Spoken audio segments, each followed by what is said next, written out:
এই হামের যে মহামারী আমরা দেখতে পাচ্ছি, এইটা কি আজকে শুরু হয়েছে? এই মৃত্যুর বীজ তো বপন করেছে ইন্টারিম সরকার। তাহলে এখন এসে আমরা আছি বিএনপি সরকারের আমলে। দুইটা সরকারের আমলে আমরা দেখলাম একটা বীজ বপন করা হলো, তারই ফলাফল আমরা এখন ভোগ করতেছি। বন্ধুগণ, এই যে আমের প্রকোপ এবং এইটার বিরুদ্ধে যে ব্যবস্থা, সেটা তো ইন্টারিম আমলেও আমরা দেখলাম না, বর্তমান সরকারের আমলে আমরা দেখলাম না। বরং আমরা দেখতেছি তারা অপেক্ষায় আছে আরো কত শত প্রাণ এখানে নাই হইতে পারে, আরো কত শত প্রাণ এখানে অঙ্কুরে বিনষ্ট হইতে পারে, তারাই অপেক্ষা করতেছে আমাদেরকে এখানকার সরকার।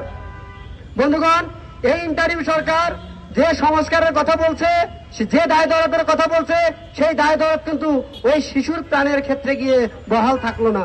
বন্ধুগণ, তারা বলছে যে টিকা আমদানির যে এখানে প্রসেসটি ছিল, অর্থাৎ সরাসরি ক্রয়ের যে প্রসেস, সেইটাকে সংস্কার করে করতে হবে হচ্ছে উন্মুক্ত দরপত্রের মধ্যে দিয়ে। অর্থাৎ এই সংস্কার করলে নাকি এখানকার দুর্নীতিগুলো কমে যাবে। আমরা কি দেখলাম? সেই দুর্নীতি কি কমেছে? কমে নেই, বরং আমরা দেখলাম এখানে টিকায় আর আসলো না।